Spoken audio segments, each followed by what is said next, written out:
Okay.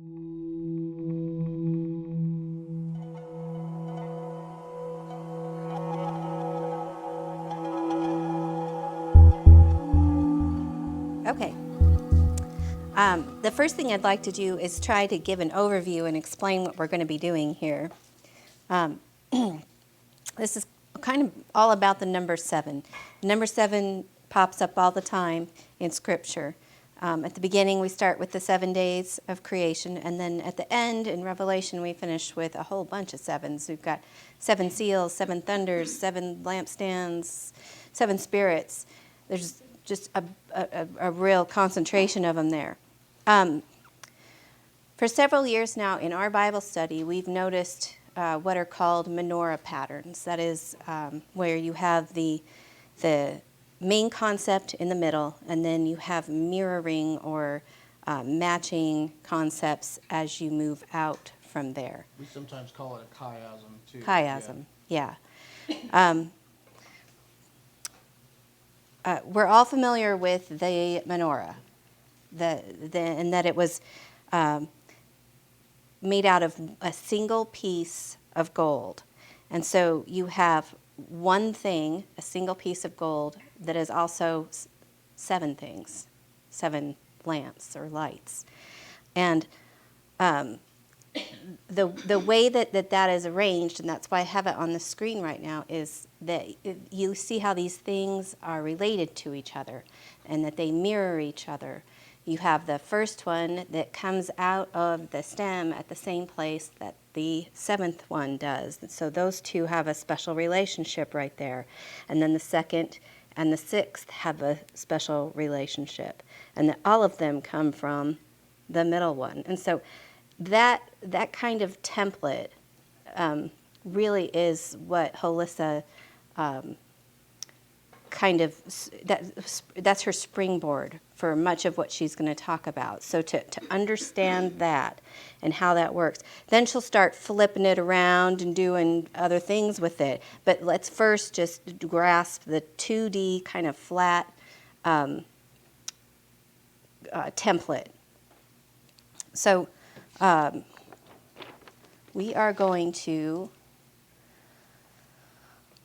we're going to be studying all these 7s. In the first workbook, she addresses 4 sets of 7s. And the last set that she addresses is chapter 2 of Revelation, where John writes the 7 letters to the 7 churches, or the 7 assemblies. And it might be important to understand about those letters that they are written in a memo format. That just like a company memo, they're short, right? They each have a template. They're short. They're to the point. They use language that the recipients are expected to be familiar with. And John, a Jew, was writing to Jews, and so any reader who is not part of the company will have a really hard time understanding everything that's written in that memo. Like when I was a teacher, we had memos that included words like Nickleby, Ames, ASVAB. These are terms that Lou can probably explain, but the rest of you are just, that's nonsense to us. And I would suggest also to you that statement that you made a moment ago about this is a Jewish author writing to a bunch of Jews, you might protest and say, well, that's not true. These are all Gentile congregations. This is true. However, remember that we're still in the 1st century. We don't have Christian churches yet. These are all synagogues spread throughout Turkey. And that these people, there's only one way to worship God at this time. There is no division between Judaism and Christianity. Christianity, as you know it, has not existed yet. So Constantine has not come around. We're literally talking about 90 A.D. This is only 50 years after the temple has been destroyed, or 20 years after the temple's been destroyed. This is Judaism, but a new branch, a new flavor of Judaism. We would call it today Messianic Judaism. So understanding the Hebrew context of this Hebrew author talking to Hebrew people and Gentiles who have basically converted to a Hebrew religion, that becomes important. And that's why, as we move forward, we're going to try to resist calling them the 7 churches. we're going to call them the 7 assemblies. And that's going to make a lot more sense later on, because these are not simply letters to historical congregations. These are much more than that. And so I think if we start referring to them as the 7 assemblies, you'll see how this extends probably bigger than you could imagine. So we are going to spend the next several weeks familiarizing ourselves with the language and the concepts and the patterns that we need to know in order to understand those 7 letters a little better than we have in the past. As this era that we're in comes to a close, I suspect that it's really important to know what those letters, I think those are for us right now. We need to just squeeze every bit of information out of there. People, it's the end of the world. What are we going to do? Those 7 letters tell us what we're supposed to do. And so I think it's really vital to understand them so that we can overcome, not just survive, so we can overcome. We're gonna spend time analyzing 3 other sets of 7s. We'll start with the 7 days. The 7 letters are for later. I know we're excited about Revelation, but we're going to start with the 7 days of creation. And this may seem elementary, but there's more information packed into those 7 days than you've ever seen before. There's always something more to learn. So these 7 days are going to be our foundation, our framework. This is our starting point, and it's really important to build a strong foundation before we move on. Next, we're going to study the 7 spirits of Adonai, and then we'll do the 7 Moedim, or the 7 feasts, and then finally, we'll cover the 7 letters. And what you'll see us doing, and we'll stop to do little mini extensions of this once in a while so you can kind of see how it works and where we're headed, is we'll stack them. You see how I have all the firsts in the red box?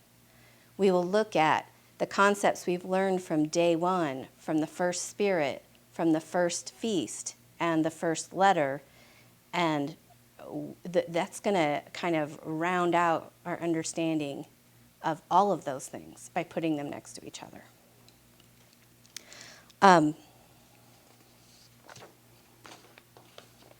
What we're going to do is, at the end of the study tonight, there's going to be some questions from the workbook. There's 5 or 6 pages of questions that just go with the first 3 days. We're not going to do all of them. I think there's 30 of them or something like that.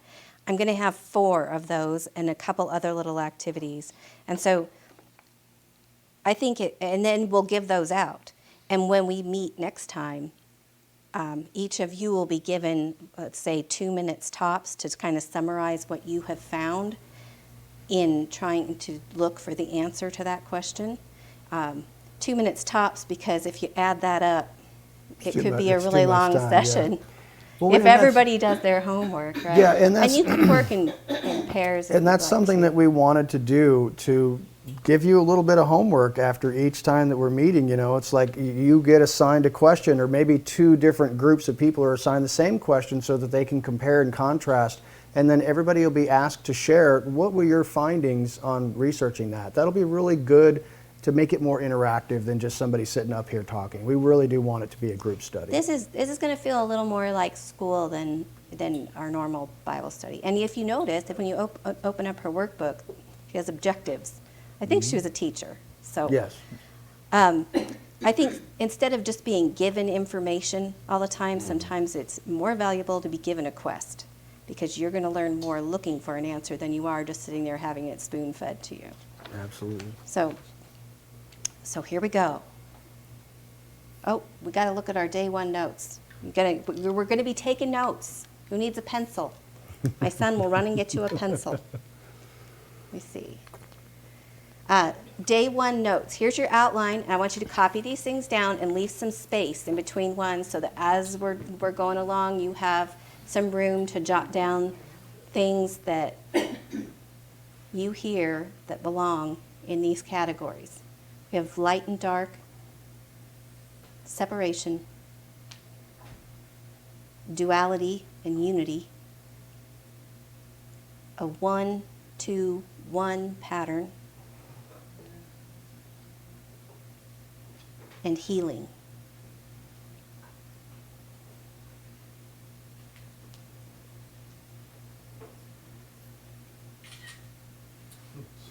And, no, and you also just keep, be aware that everything that you're seeing on the screen here will be uploaded online so that you can always reference this stuff again.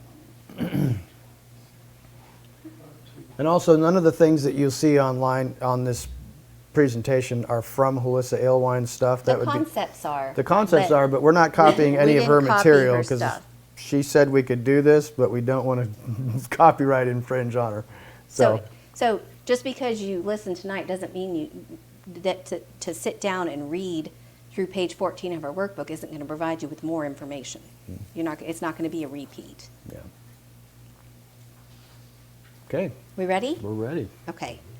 So as we get started, I want you to think about the last time you did a hands-on project.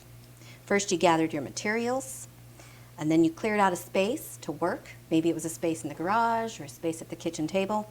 And then finally, the project started to progress. As we take a look at days 1 through 3, I want you to kind of use that as an outline. We have materials, the workplace, and production. If you want to write those 3 things down, you're welcome to. Materials, workplace, production. On the first day of creation, we look at God gathering the building blocks or materials for his creation.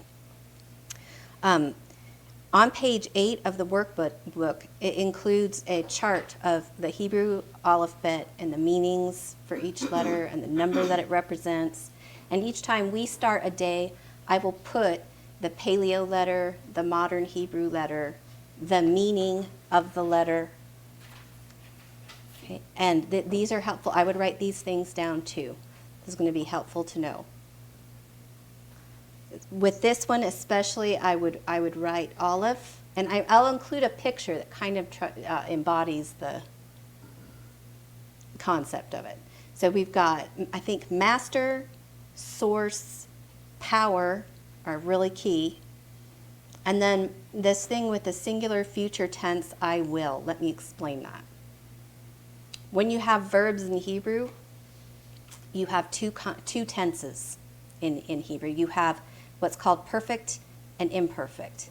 And basically, the difference between the two is perfect is an action that is complete, and imperfect is an action that either isn't complete, or is in progress, or is going to happen in the future. That's the only 2 tenses you get.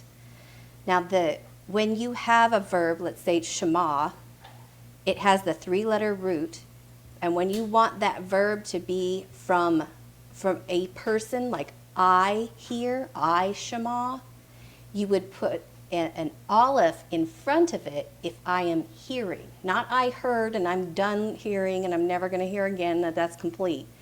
But the imperfect tense, the future tense she's calling it, of I am hearing. That's what this is the letter you would stick onto the front of that verb in order for that verb to be I am hearing.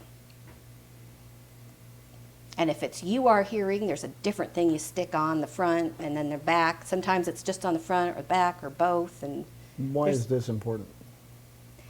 Because I suspect that this aleph and this I will, it's almost like I was, I am, and this is him, I will be, and he's starting something here. It's the power of the bull. Okay. Mm-hmm. Okay. Okay. Bull's charge. Now, we're going to read Genesis 1 through 5. Genesis. Do you want to read it? Sure. Okay. Genesis chapter 1, verses 1 through 5, it says, "In the beginning, God created the heavens and the earth. The earth was formless and void, and darkness was over the surface of the deep, and the Spirit of God was moving over the surface of the waters. Then God said, 'Let there be light,' and there was light. God saw that the light was good, and God separated the light from the darkness. God called the light day, and the darkness he called night. And there was evening, and there was morning, one day." Okay. So what I want us to do, we're going to look at some sciencey science stuff, and there's a reason for this. Not just because I really love science. Not that I understand it that well, but I really like it. But also that I think that looking at the scientific aspects of a couple things here is going to help you to kind of further your thinking or your understanding of duality and unity, or plurality and unity. Remember, one piece of gold, but it's also 7 things. One, but 7. So that's the idea that I want us to start to kind of play with. We're going to start with the physical, the science stuff, the physical before the spiritual.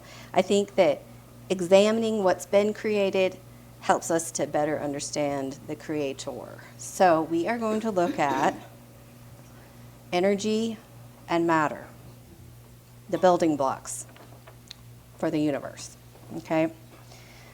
First we'll look at energy, then we'll get to matter. So energy. Energy is understood in terms of waves. And I don't know how familiar some of you are with the electromagnetic spectrum, but I'll explain it briefly. The lightness and darkness that's happening on day 1 is clearly more than just the physical light that we see with our physical eyes, or the lack of it. Spiritual light and darkness is certainly a part of it, but even just considering the physical part, light may refer to more than just the visible spectrum, because if you look at the electromagnetic spectrum, which is energy waves from big to really small, visible light is a small piece of that. If you move, you'll see visible light in the middle here. If you move up from there and your waves get bigger and bigger, which means they spread out further like this as they're going, you have infrared waves, which some animals can actually see, and we can see with special equipment. And then you get bigger, and you have microwaves. You get even bigger than that, and you have radio waves, which I think are miles long, or they're really big. If you move down on this chart from visible light past the blue, you get into ultraviolet rays, which again, some animals can see. And then you move in even smaller into X-rays and gamma rays. And what I find interesting, if you look at this, as you move to bigger than red, those aren't harmful to humans so much. We use infrared in our TV remotes to change the channel, microwaves over there to cook our food, radio waves for communication. Okay, those aren't dangerous. If you move past blue down into the smaller waves, those become a problem for us. We get sunburns from ultraviolet. Okay, we know that X-rays and gamma rays are bad for us. And as we move towards the smaller than blue stuff, our bodies require special protection or covering to be in the presence of those waves of energy. When we're at the dentist, we've got to wear that heavy bib to protect us from the X-rays. When we send our astronauts into outer space, they've got special spacesuits to protect them from the gamma rays. I find this interesting because red, past red, the stuff that's not harmful to us, is the color that's associated with us, the earth, what we're made of, atom. Blue, moving the other direction, is the color that's associated with the heavenly, like the blue thread in the tzitzit. And that as you approach the Holy of Holies, there were specific coverings, garments, or protections that were put in place.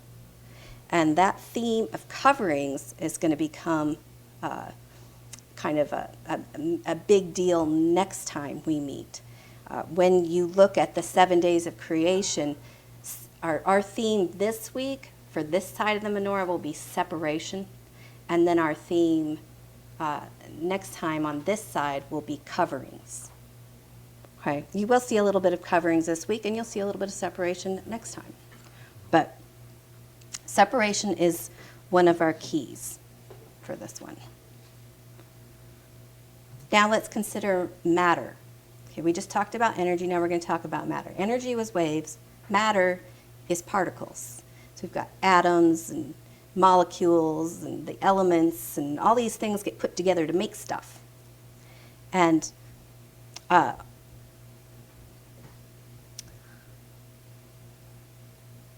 we're pretty familiar with matter because it's all around us. It's what we're made of. But what is antimatter? You heard of antimatter? Evan's heard of antimatter. Okay. Antimatter is, take a look at this atom. You've got a lithium atom and you've got an anti-lithium atom.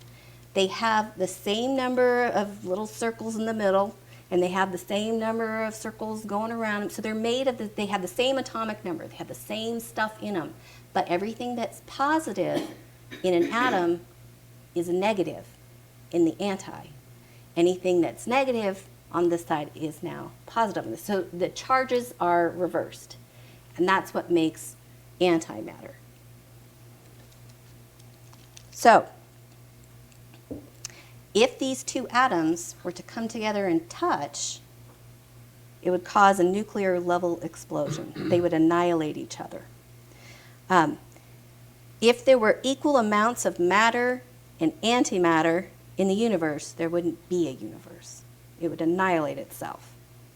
They would cancel each other out in a giant explosion, and you would have nothing. The theory is that, not Bible, this is the science, that at the formation of the universe, there was slightly more matter than antimatter. And I'm oversimplifying this, and you can watch videos on it if you want, and point out how I was wrong about this little aspect or whatever, but slightly more matter than antimatter. And so when the equal amounts canceled each other out in a huge explosion, one that scientists call the Big Bang, there was a little bit more matter left over, and that everything in our universe is made of that little bit of matter, the little bit more matter that was left over. So if everything in our universe is made of the little bit more matter that was left over after equal parts canceled each other out, can you imagine how much canceled itself out and how big that explosion would have been? It's interesting that the scientific explanation for the beginning of the universe starts with a loud noise. And in regards to that, many people only hear a big bang, a loud noise.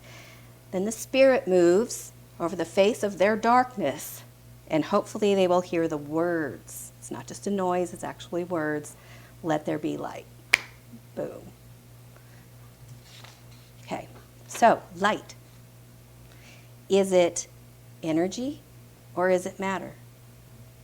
Yes. I love it. Yes. It's both. And that wasn't until about 100 years ago that idea, they said it's an energy. But 100 years ago, Einstein proposed that light was both energy and a wave of particles. That light can simultaneously behave as a wave and a particle. This is a concept known as wave-particle duality. It doesn't seem like they're matter. It doesn't. It's kind of strange. They still have no mass. In experiments since Einstein's proposal, light has been observed doing one or the other. There's a double-slit experiment, I think it is, but not doing both at the same time, behaving as a wave and a particle at the same time until 2015, I believe, when they took this image of light behaving as both a wave and a particle at the same time. Isn't that pretty? At the same time. So from day one of creation, with that first created substance of light, we're being forced to reconcile or to deal with the idea of duality and unity. That there is more than one right answer or more than one right possibility. And little wonder it was a Jew who proposed that light could be both. So, are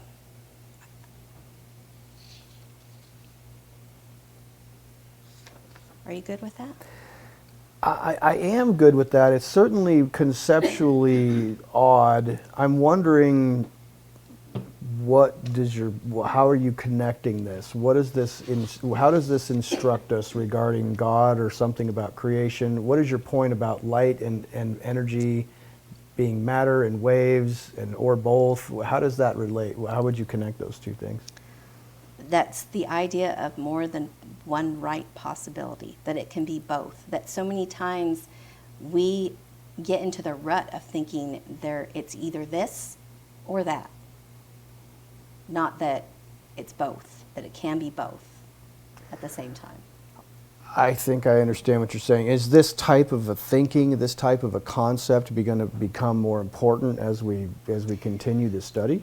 It is, and I think on a practical level, it becomes important when sometimes we have certain ideas about what things mean. And when somebody presents a different idea than the one we have, we feel like they're trying to say that we are wrong. And that can't be, because our idea is right. And then it becomes almost a contest, or it becomes like combative. And it doesn't have to be that way. It could be, it's like a building with many floors. They may be on this floor looking at that building, that level, and I may be on a different floor of the same building looking at it and seeing, because I think embedded in Scripture there is different floors of meaning. I think he's that organized and he's that genius that he can do that. So you think this idea of duality and unity is going to become it really pretty important and critical in this study. Would you... Well, go ahead. Already it is, because we have one thing that is also seven things. Okay. Think of the Trinity. How long has it been? We try to reconcile and wrap ourselves around that. God is one, God is three, 40,000 denominations later. We're still trying to sort that thing out. Okay. I could say God can seem extremely harsh, and also almost in the same breath, very gracious. You look at the cross. Yeah. He's being extremely harsh and saving everyone. Do you see, Angela, during this study this evening, being able to explicate and give examples of this principle tonight that would help us? Is this concept going to become important here shortly? I think it might become important if you do feel threatened by an idea that comes up that doesn't jibe with what you thought it should mean. You hear that? She's going to be throwing out threatening ideas, it sounds like. Go ahead, Gracie. And I'm not a fan of the open mind either. You keep it too far open, people will throw trash in it. Go ahead, Gracie. I still have a question. In my studying of this first part this week, the first day I studied talking to Jerry about how this does not make any sense to me at all. But then I prayed about it a lot. And I'm really starting to grab hold of this. Is really two, but is also one? Yeah. Is this what you're coming at? Yes, Yes, yes, we will be talking about that. Yeah. That's excellent. That's an excellent observation, Gracie. And I want to tell you this. If you guys have ever listened to Holissa Alewine, you know that she's incredibly intelligent, and I believe that she sees things in a very spiritual way, which reminds me of the way Yeshua taught, where people would listen to him and they would say, "What? What are you talking about? That don't make no sense." I get that sense with her sometimes, but I know that it's not because she's wrong. It's because she is teaching at a deeper level. And this is not a book that you're going to kind of flip through and read on the surface. That ain't going to work. You've got to slow down. You've got to slow down, and you've got to read it carefully, and you've got to understand the concepts, and that's why we're doing... And you have to do it in order. And you have to do it in order, because one thing builds upon another. Yeah. So if you find yourself slightly confused, welcome to the party, and slow down and read it again, pray about it, read it again, pray about it, because it's not easy. It's not easy. There's no question about it.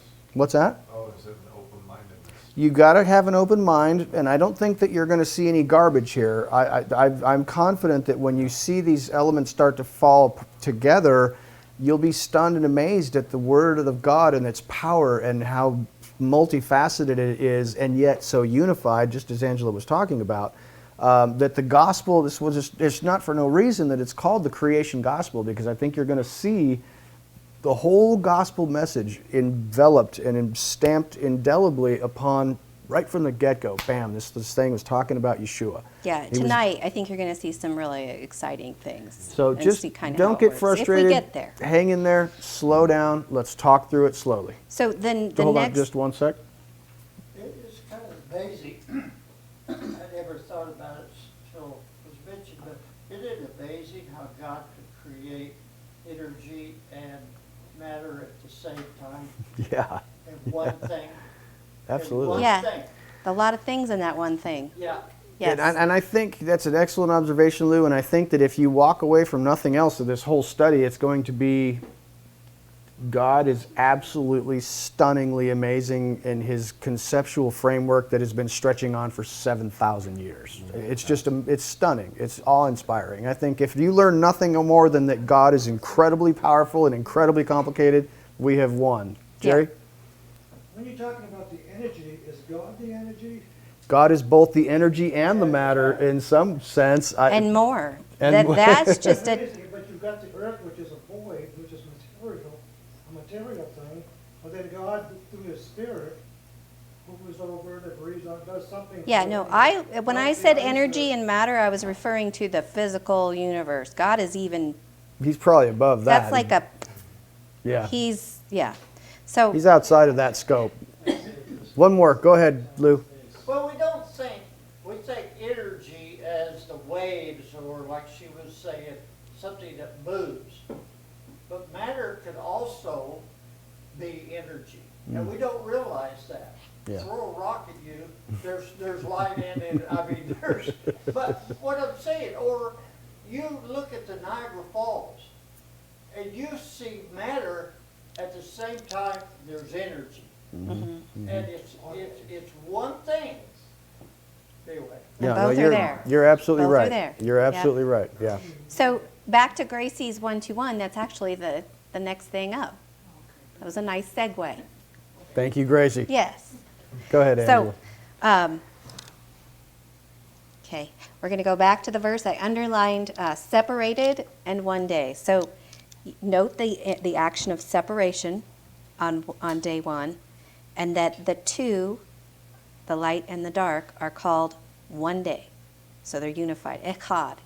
It's Yom, day, Echad, one, unified. Okay, notice also that the light is called day. He names two things. He calls the light day, and he calls the darkness night. But then he says there was evening and morning. Not the same thing as day and night. Evening and morning are different. Evening and morning are the mixing period in between the light and the dark. In fact, the word for evening, erev, I think it's ayin resh bet, is also translated as mingled, because you have the Twilight. light that's mingled. And we'll talk more about that later, because I think that's going to be important that we understand that transition in between the light and the dark. But as we move on, look for a pattern of one becoming two, becoming one. Okay? Throughout the scriptures. Okay, one void here becomes two, darkness and light. The darkness and light are named day and night, comprising one day. 1, 2, 1. Now, in order to inform our meaning, of certain terms, I want us to, you've heard of first mention, when you encounter a word and you go back to the first time the word is used. There's also progressive mention, where you don't just go back to the first time, you may go back to the first several times that the word is used. And then there's complete mention, which is where you look at every single time the word is used in order to develop a concept around that word that doesn't just involve the few words that it's translated to into English. It's a start, but to really kind of wrap your head around the concept that's there, you probably need to do a little more. So I want to look at that term darkness that's in this first section that we just read. Darkness is, excuse Koshek. And it occurs 80 times in the King James. That's why we're not doing a complete mention. The Brown Driver Briggs definition is darkness, obscurity, a secret place, and the origin is kashak. It's the same Hebrew letters pronounced differently. And it's to become dark, to grow dim, be darkened, be black, or be hidden. What I want you to make a note of here is the words obscure, hidden, secret. Note that darkness does not mean evil or bad. It's often used to represent those things, but not exclusively. Light was called good on day one. Darkness was not called anything except for night. Okay, it wasn't called bad. When the term darkness is used, remember those words that I gave you, obscure, hidden, secret, and those are concepts that are also often associated with bad, but not every time. Darkness is simply what can't be seen. You need to determine if it's bad by the context that it's used in. The first 3 mentions of darkness are in those verses that we just read. The 4th mention of darkness, it happens again with the term light, is when he creates on day 4 the lights in the expanse to rule during the day and during the night and divide between the light and the darkness. What I want to pay special attention to are the next 4 occurrences of darkness.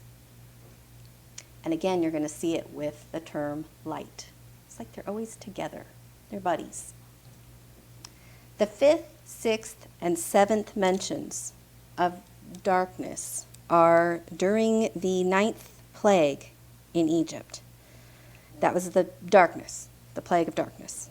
Note that there's a theme of separation here. Let me read this. I'll read it for you. You read it, In yes. Exodus chapter 10, verses 21 and 23, it says that starting the 9th plague, stretch out your hand toward the sky, that there may be darkness over the land of Egypt, even a darkness which may be felt. So Moses stretched out his hand towards the sky, and there was thick darkness in all the land of Egypt for 3 days.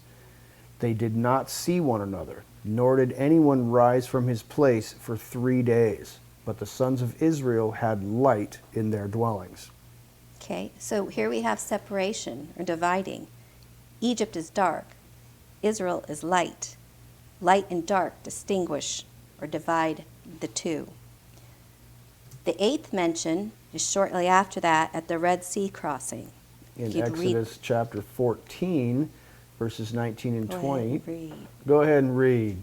It's trapped at the Red Sea, and it says, And the angel of God who had been going before the camp of Israel moved and went behind them. And the pillar of cloud moved from before them and stood behind them. So it came between the camp of Egypt and the camp of Israel. And there was the cloud along with the darkness, yet it gave light at night. Thus the one did not come near the other all night. Okay, I have a question. Don't say it out loud, just in your head kind of thing. When it says the one did not come near the other, what's it talking about? Is it talking about Egypt did not come near Israel? Is it talking about light did not, or darkness did not come near light? Then the answer is? Yes. Was it a pillar of cloud, or was it the angel of the Lord? Yes. Yes. Okay. Was the pillar of cloud light or dark? Yes. All right, you're getting the idea. Okay. And notice that Israel has been separated from Egypt.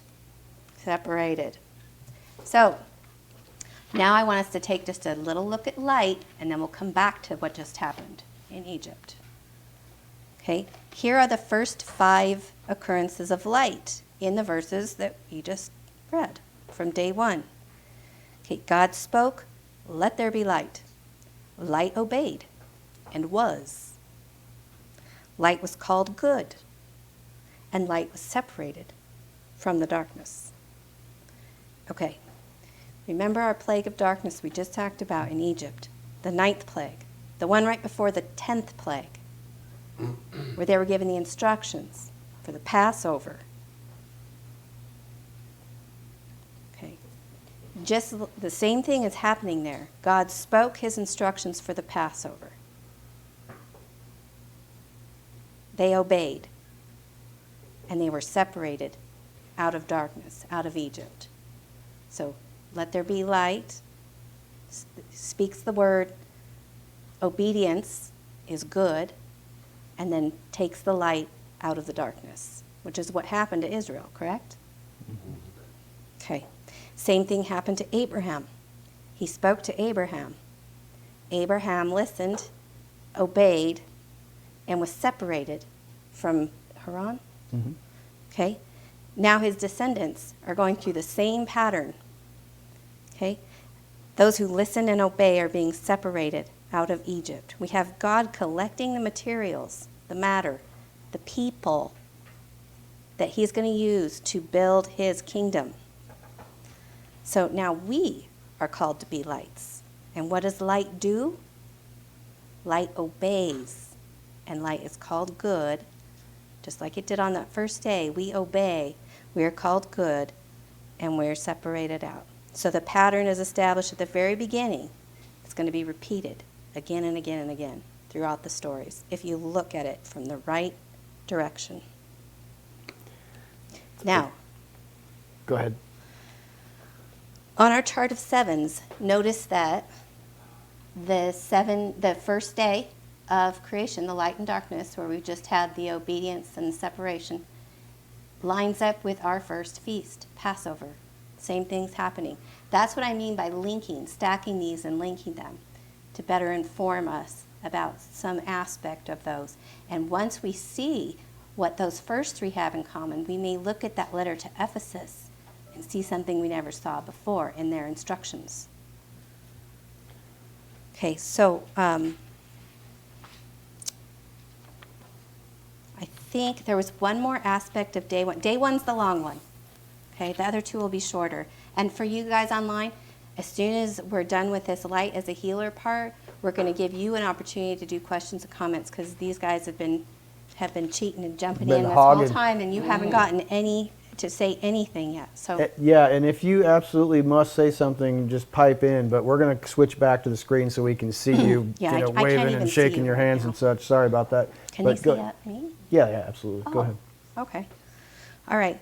So now I want to explore the idea of light as a healer. At the beginning of the Bible, the first three words are Bereshit bara Elohim. In the beginning, created God. We flip that. We say in the beginning, God created. But bara is that word for created, the verb. And this verb also means to be healthy or stout. I want you to think of that first meal you have after a fast. It refreshes and it restores you. That's what this bara, healthy or stout, kind of is. So the other meaning of bara here in the beginning implies that embedded in the creating act is also healing and the ability to restore, because I'm sure he knew things were going to go wrong. So right from the beginning, not only is he creating, but he's introducing that ability to for restoration or healing. Okay, so we are going to look at, John chapter Chapter 9.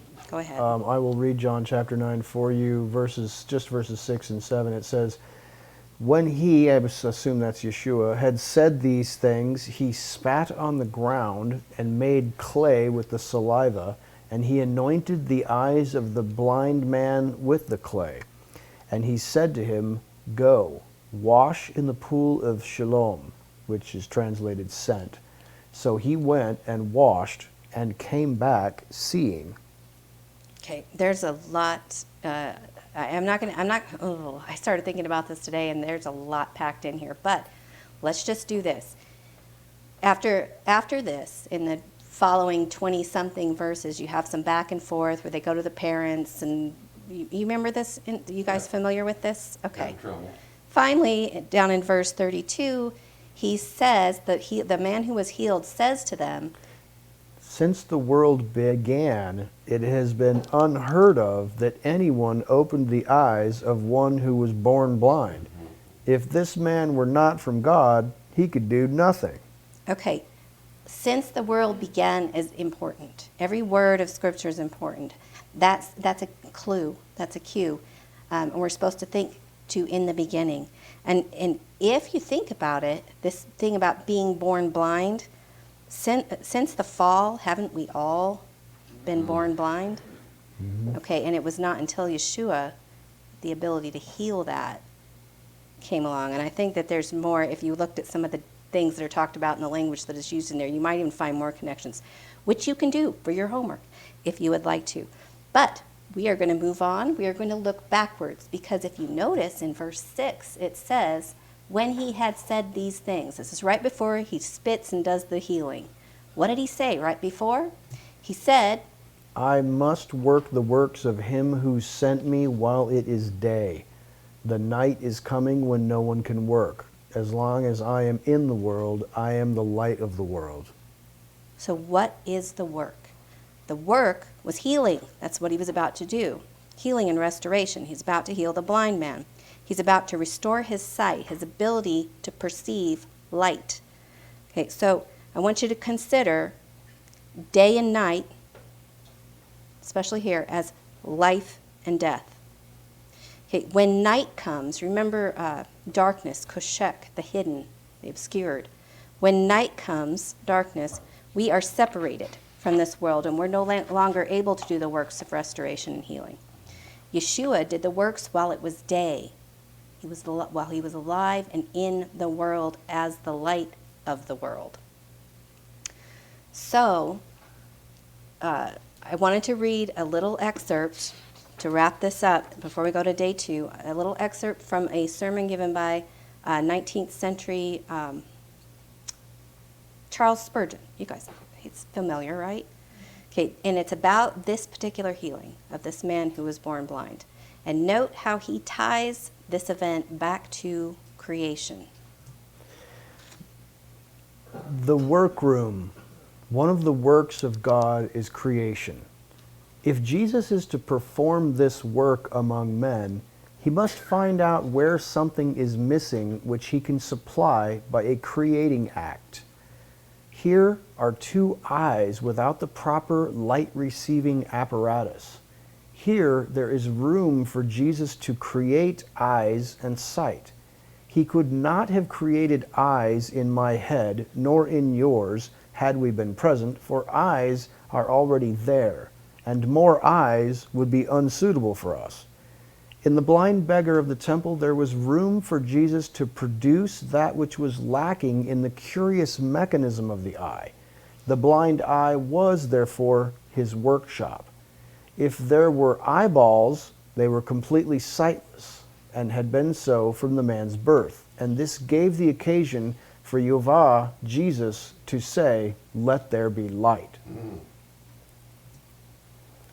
Okay, now it is online's turn to make comments and You don't have to. We're just throwing it open for you because you guys got kicked to the curb last time. If you have anything that you want, Tracy, go ahead. I just was, when you're showing that one screen where you had the red highlight around day 1. Yeah, your organization of the 7 sevens. If you, I really like that because I'm visual, so it helps me like really kind of place what you're saying. But I was seeing something neat regarding the Passover lamb and the light here that you're seeing. I'm seeing the connection there. There's wisdom, lamb, and light because Passover is the Passover lamb. Revelation 21:23 is where it says there's no need of the sun because the lamp is the lamb.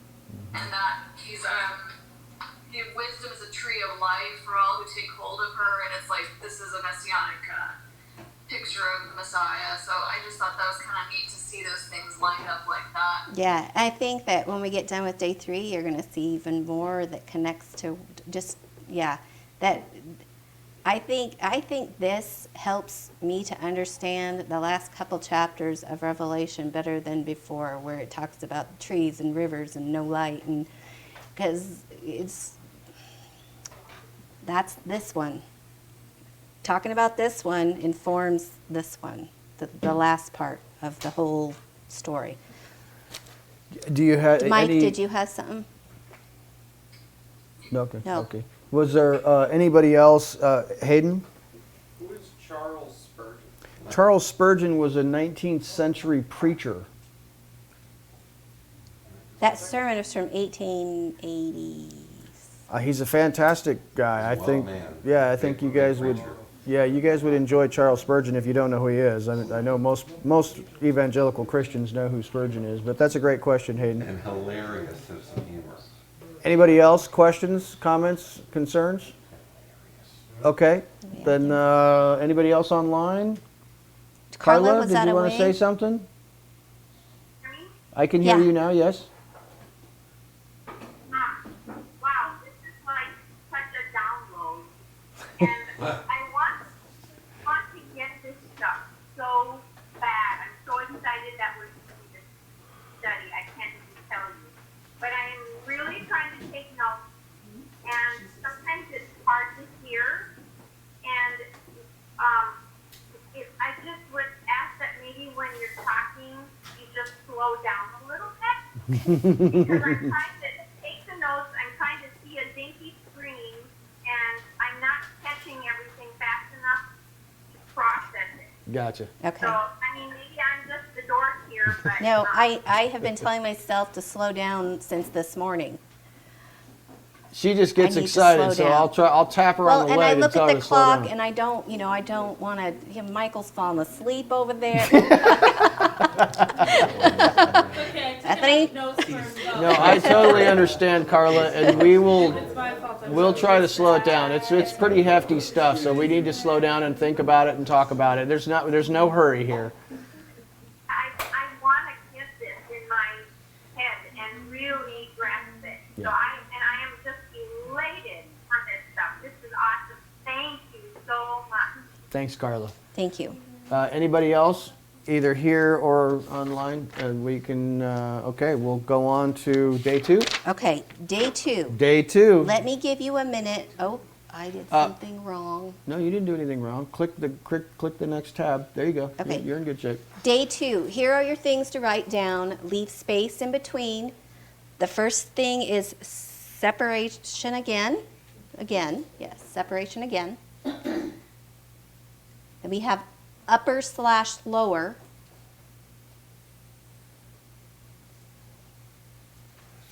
Then we have rakia, which is spelled R-A-K-I-A.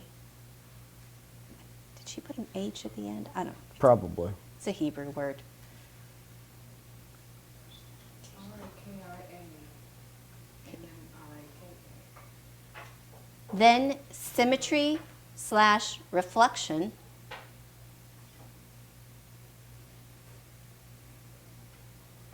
Okay, and finally, house/temple/dwelling.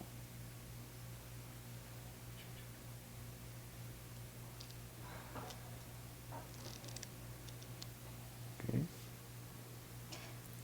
Move on.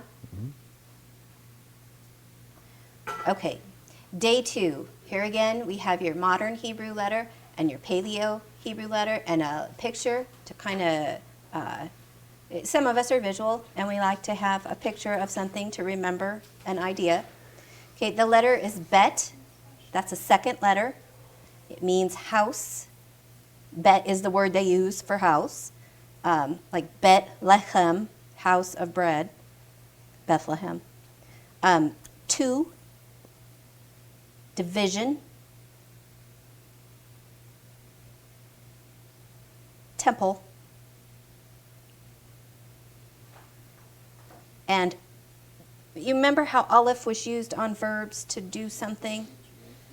This letter is used as a preposition. So if I have a Hebrew word and I put a be on the front of it, I mean for you to say in or with or from. Okay? to go before that. So, for instance, that first word of the Bible, Bereshit, that B is on there. That's why it's in the beginning. Bereshit. Okay. So, remember that with and that in. You probably did you write all that down? Are we ready? Okay. Now, if you look at this modern Hebrew bet, it is a picture of a house. You have the roof, the floor, the wall, and a door.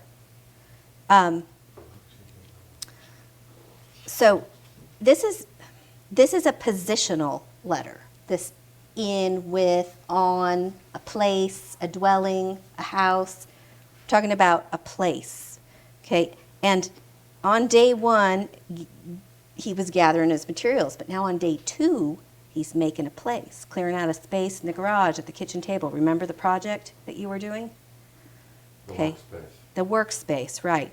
Okay, and ideally, this is a space where his creation is going to dwell and thrive. And ideally, they will dwell in that space with him. That's how it was set up, anyway. Okay, now, let's read the account of day 2. This is Genesis chapter 1, verses 6 through 8. Then God said, "Let there be an expanse," that is rakia, "in the midst of the waters, ma'im, and let it separate the waters from the waters." God made the expanse and separated the waters which were below the expanse from the waters which were above the expanse. And it was so.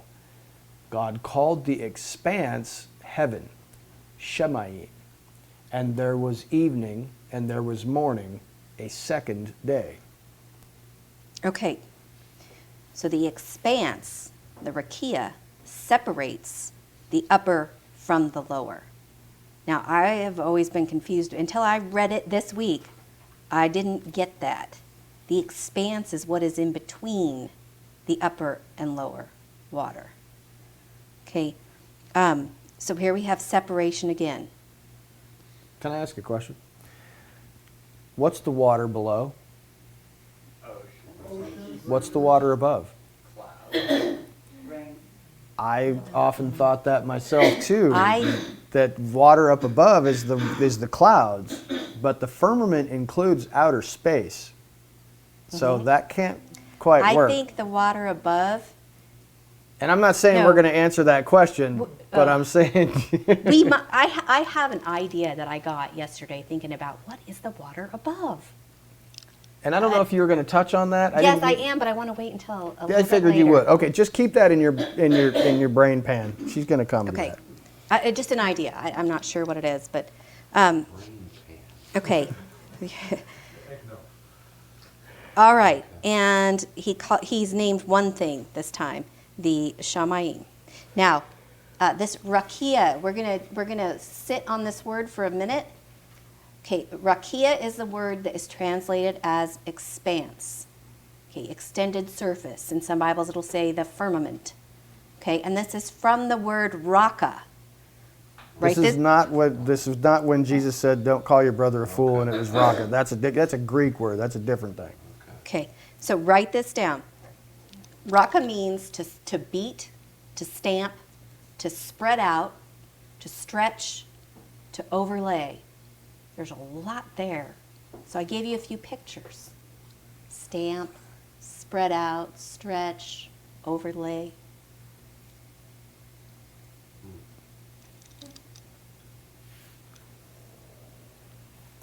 I'll give you a minute to add those to your notes on rakia. And here I have it with an H at the end. They're also in the workbook. Keep going. Okay. Now, rakia is only used in the Bible 17 times.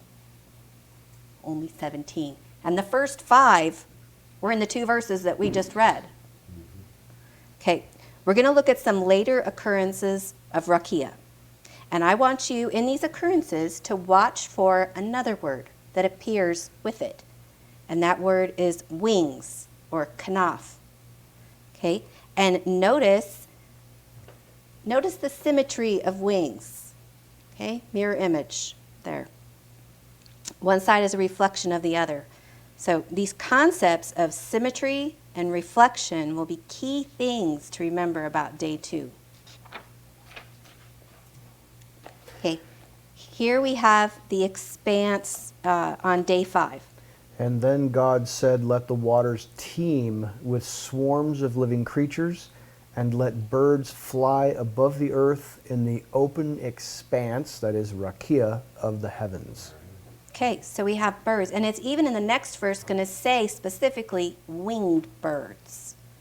Okay, now the next few occurrences of rakia occur in Ezekiel when he's describing the throne.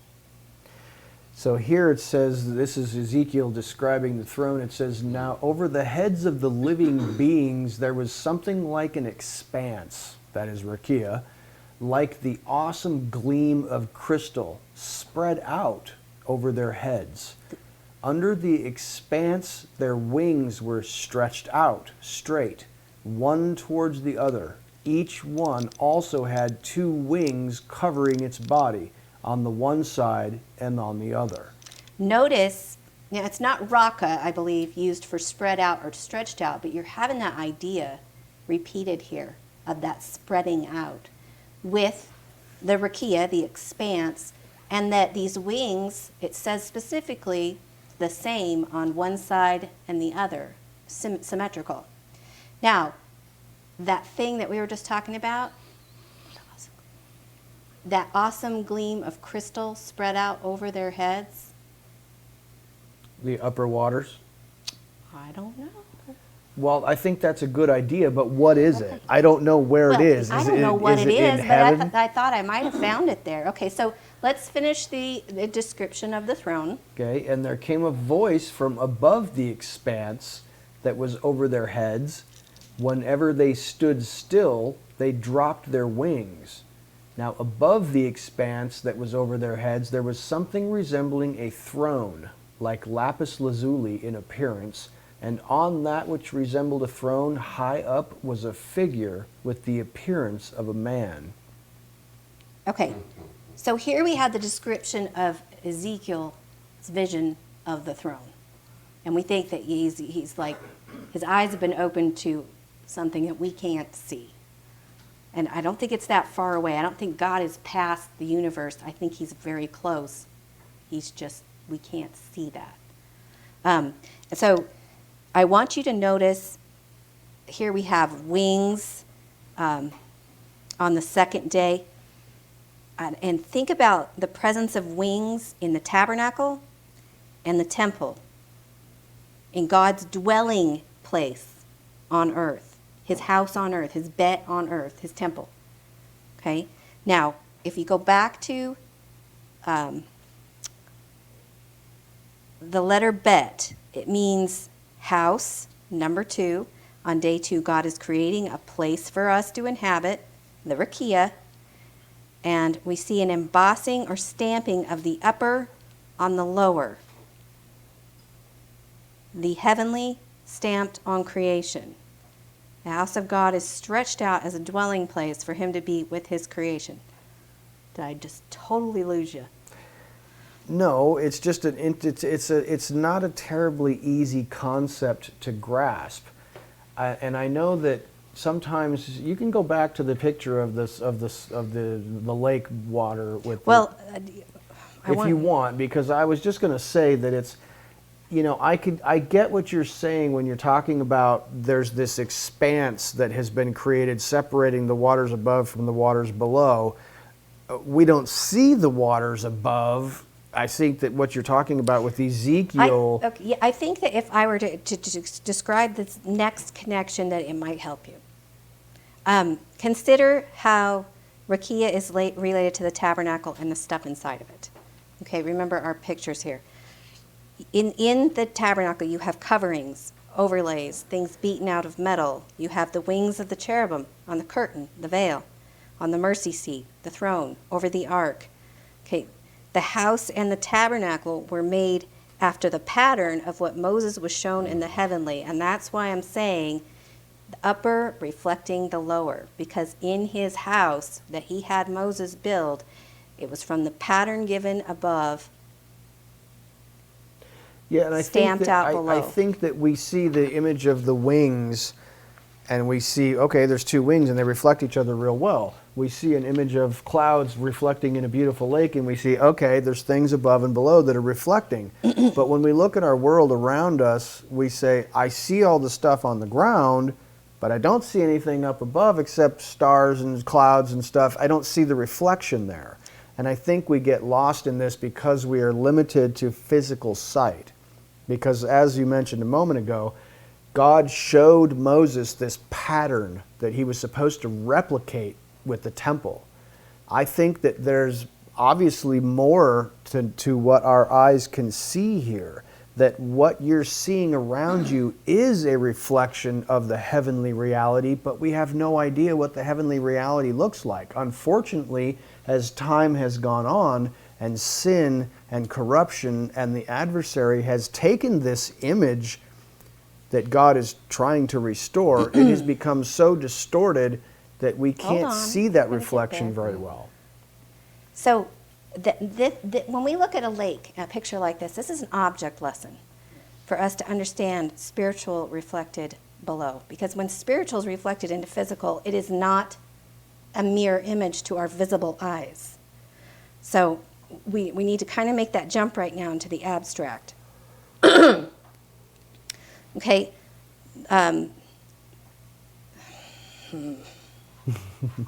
You kind of you unraveled my string. Okay.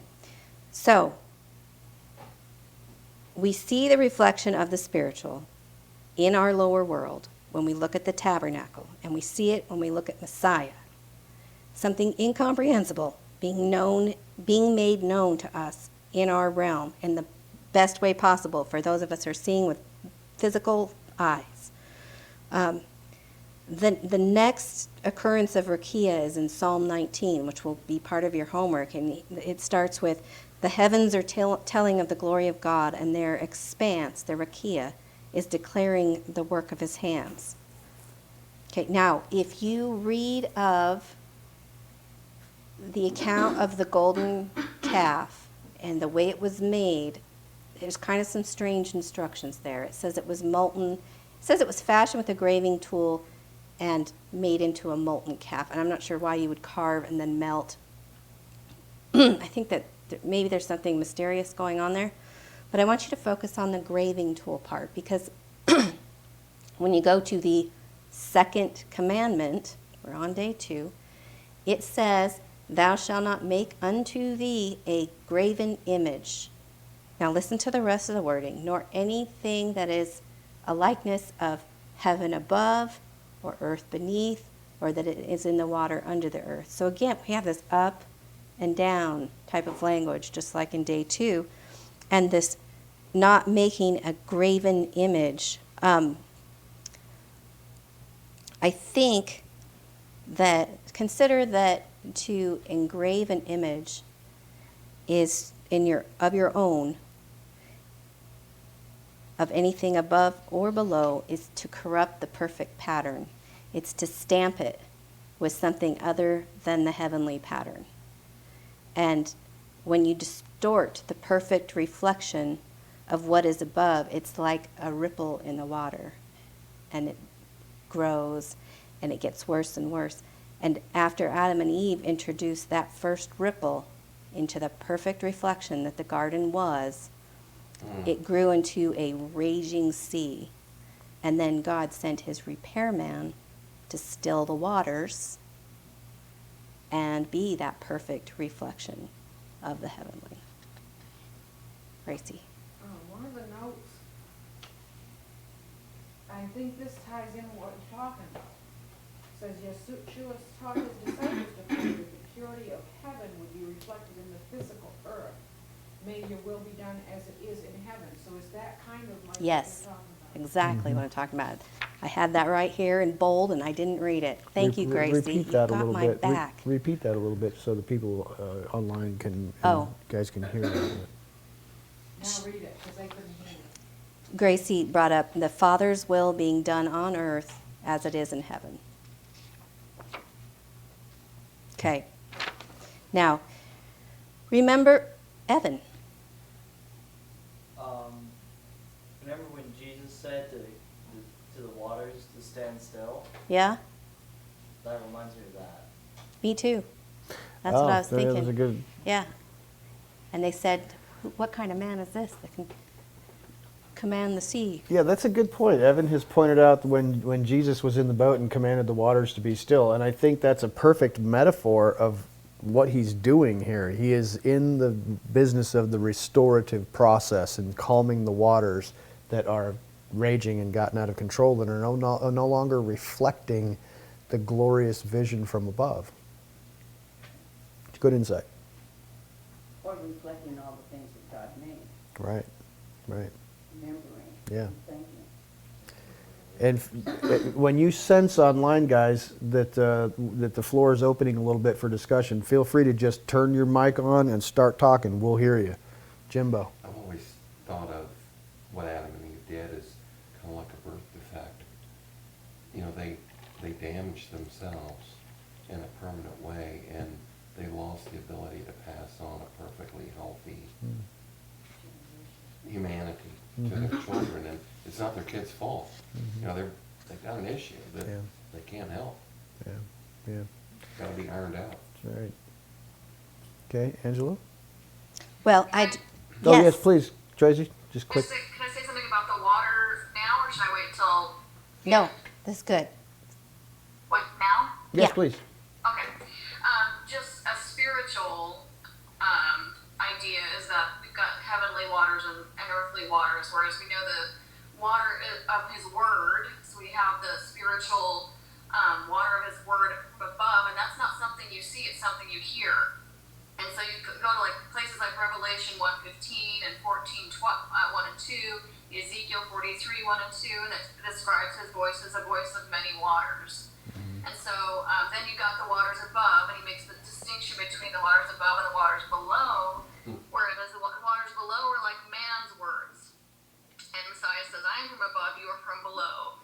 And so then we have James comparing a man's mouth speaking to fresh and bitter waters. You can't do both. So it's either you're speaking heavenly, fresh, rain water, or you're speaking earthly, salt water. And taking the news of flood water out of His mouth to overtake you with doctrine. So that was just my 2 cents about perhaps the distinction of the spiritual waters. Yeah, water is a huge one.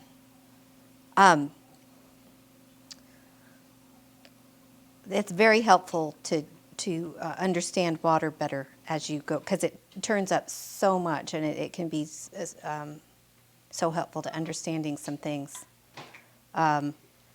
I wanted to just remind you of, wrong way, oops. Remember how we compared day 1 to the Exodus from Egypt, how God separated His people out of Egypt, separated light from dark. Then they passed through parted water, just like day 2, on dry ground, which brings us to day 3. Okay, day 1, 2, and 3 right there as Israel left Egypt. Okay, so, okay. Are there any other comments or questions as we hang out here at the end of day 2 and the day 2 notes, and before we move to day 3? Okay, we're ripping through day 3. It's the real deal. Okay.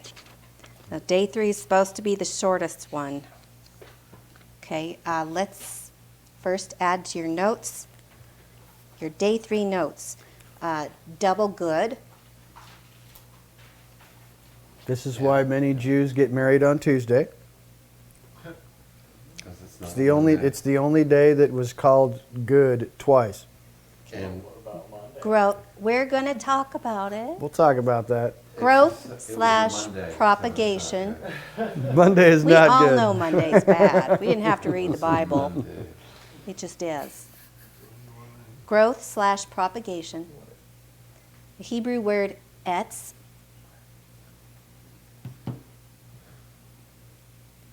Resurrection. Really? Okay. Well, you know 3 is about Well, resurrection. yeah, but I And don't see it. it's on day 3 and eternity.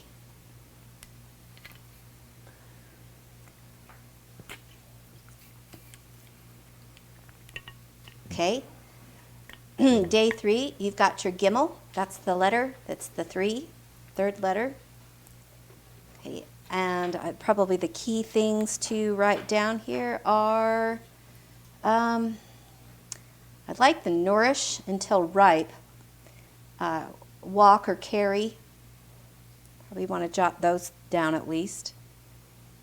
You often- Camel's not so important. There's no camels on day 3. But that's what a lot of people who study the alphabet recognizes, that the Gimel is camel, which is probably where they got carry, for, to attach carry, because camels carry stuff, so. Yeah. Well, Right. it looks like somebody walking Sure. with their head down. It looks like someone very sad walking. Yeah. Anyway. Okay, so on day 1, we gathered the materials. Day 2 is about the workspace, and day 3 is about production. It's time to do something.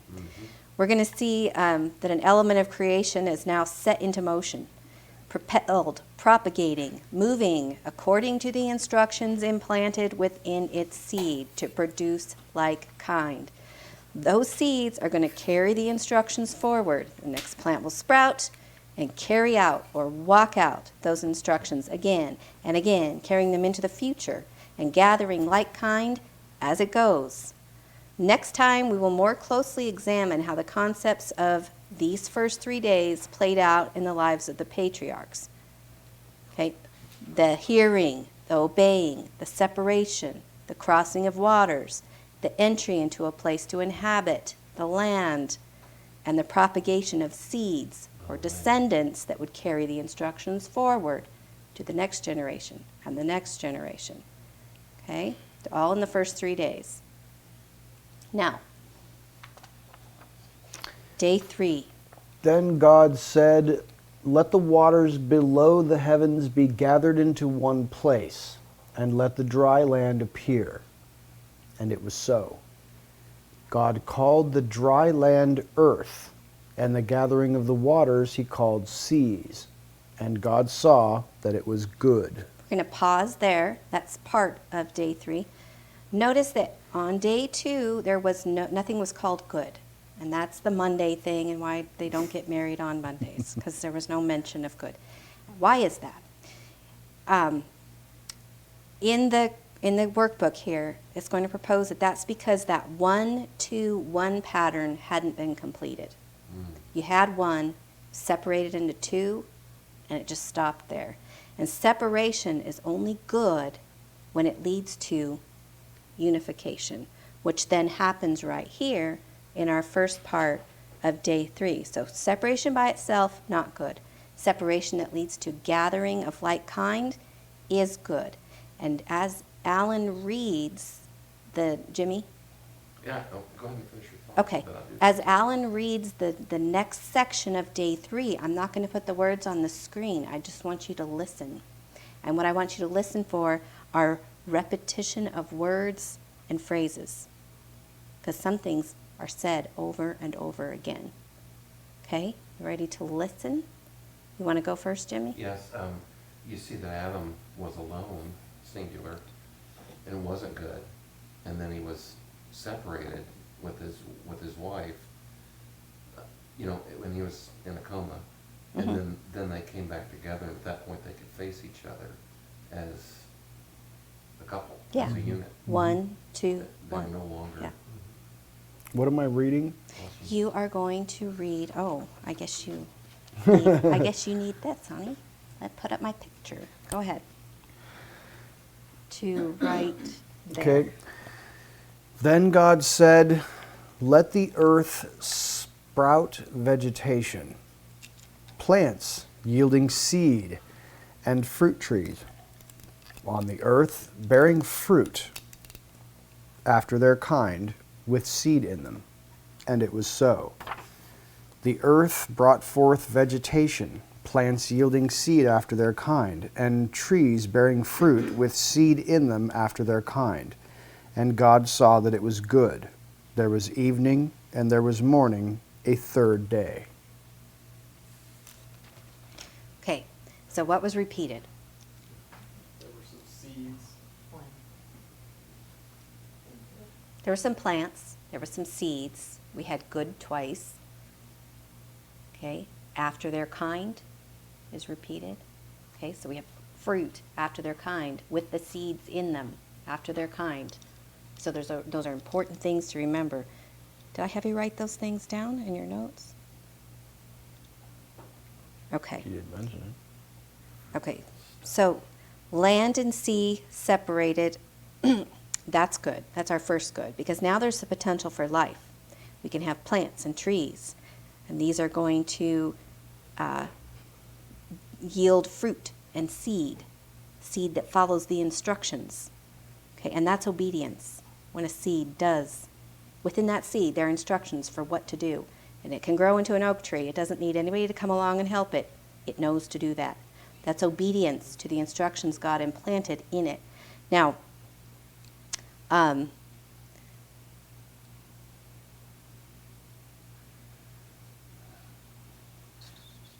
sprouting of the plants and the trees picture resurrection.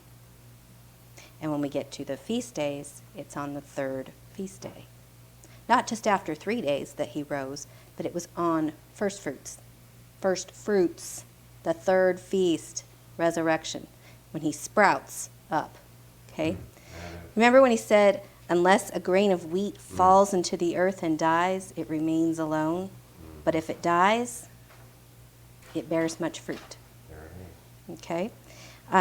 The seed's ability to propagate into the future over and over and over is a picture of eternal life. On and on and on. In fact, there is a theory that those seeds were left over from a previous destruction of the world, because it doesn't say he created them. It says they simply sprouted. But that's a whole nother discussion, especially for those of you who've got your creation nailed down a certain way. Okay. You start with bare It's sheep okay. instead of olive. It's all right. That's right. We're not going to get into that. Now, so we have resurrection and eternal life pictured on the third day. Now, remember the 9th plague in Egypt. We're going back there again. Did you notice that it specifically said there was thick darkness in all the land of Egypt for 3 days? They did not see one another, nor did anyone rise from his place for 3 days. But the sons of Israel had light in their dwellings. There's also, I noticed as he was reading it just now, spread out was in there twice, or that idea of stretching out. Moses stretched out his hand. Okay? On the third day of creation, plants and trees rise or sprout. It reminds me of this. The first 3 days remind me of the verse from Isaiah. The people walking in darkness have seen a great light. Of those living in the land of the shadow of death, a light has dawned. It's almost like the blind man has been healed. So, so here under the rakia, we have trees now. Underneath this spread out expanse, the stretched out expanse, the rakia, we have etz. Okay, that's the Hebrew word for tree, etz. Now, etz is also the Hebrew word for wood, stick, plank, anything to do with wood, including tree and trees, are called etz. Okay, that word is used quite often in Exodus when they get to building the tabernacle and the stuff that goes into it. Specifically, the etze shatim. Etze wood, shatim acacia, shatim wood. Okay, shatim being, or shatah being from the word shotate, meaning to pierce. So here we have pierced etze, or piercing etze, overlaid with gold. When they make the table, when they make the altar of incense, when they make the ark, even the poles, they're etz overlaid or with gold. Gold spread out over the etz.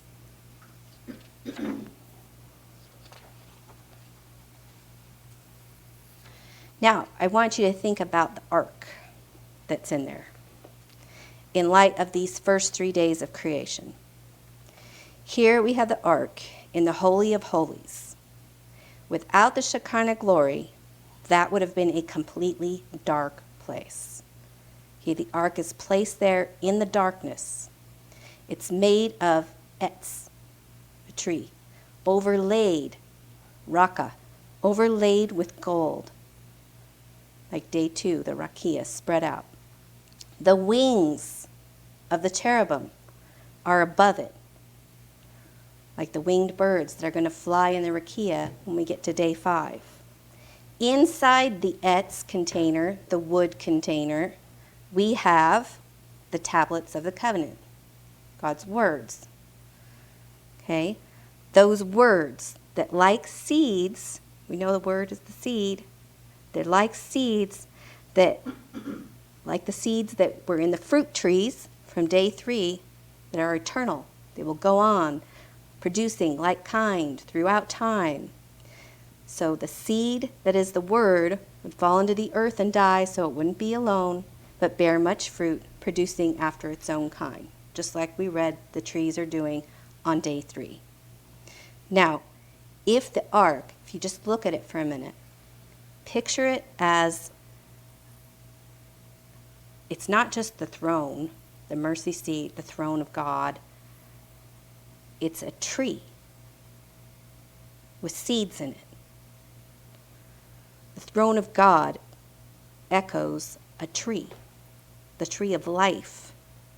It even has cherubim at the entrance on the veil, guarding the way to it.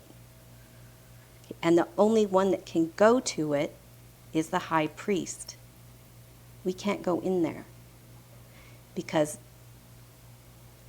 we're unfit at this point to enter the garden, to eat of the tree of life, to be in the Holy of Holies, to be next to the ark, the seat of God.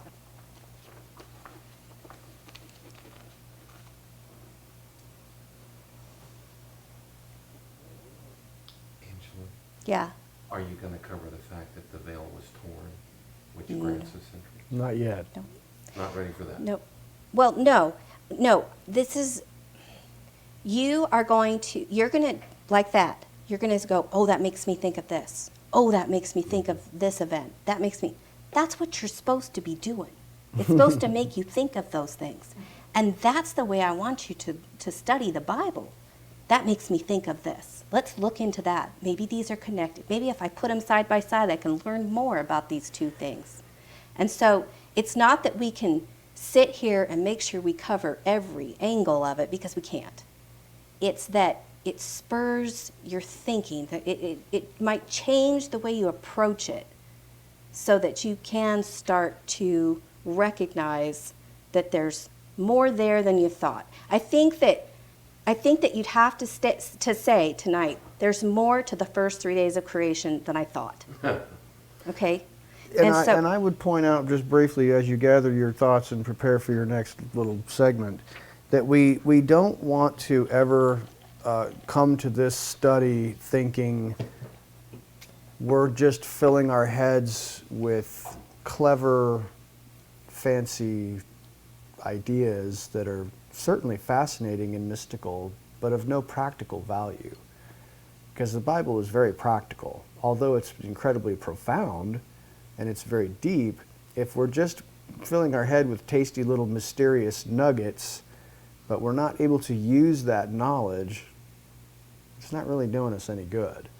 And you are going to, when we get to the 7 spirits, you're going to see that first one that's called wisdom, it's a bad translation. Save that. Don't get to it yet. The first one is what he's talking about. And if we never make it past the point where we just like to hear cool stuff, give me some dessert, if we never figure out what to do with it, we are stuck at step 1. We're stuck right here. And if you read the letter to Ephesus, I think that you'll see that they're stuck.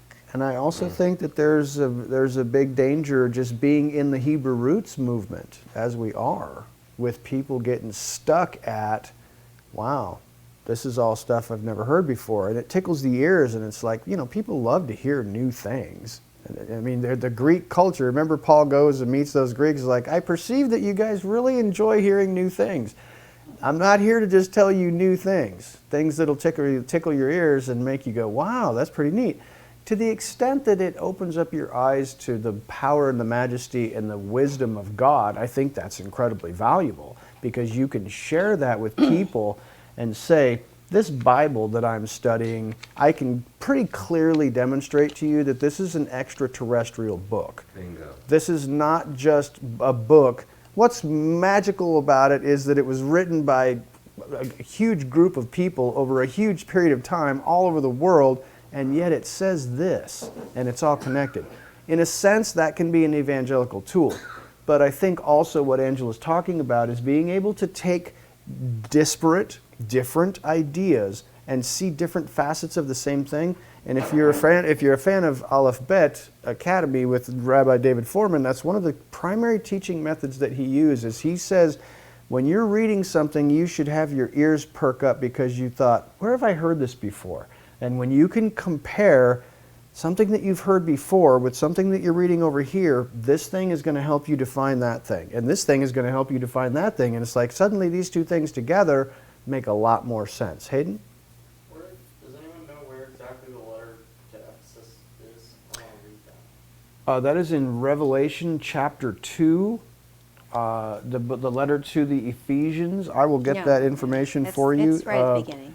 It's the first one. I'm going to let your mom go ahead a little bit further and wrap this up. I'll let you know, Hayden. Okay, I wanted to wrap up before we do the rest of our comments and questions and your homework assignment. I wanted to go back to Psalm 19 and read a little bit more of it and then give you some instructions and put a pretty picture up while I do. The heavens are telling of the glory of God, and their expanse is declaring the work of his hands. Day to day pours forth speech, and night to night reveals knowledge. For homework, I want you to finish reading Psalm 19, and I want you to pay special attention, here's your instructions, starting in verse 7, to what is considered perfect, right, pure, clean, true, and desirable.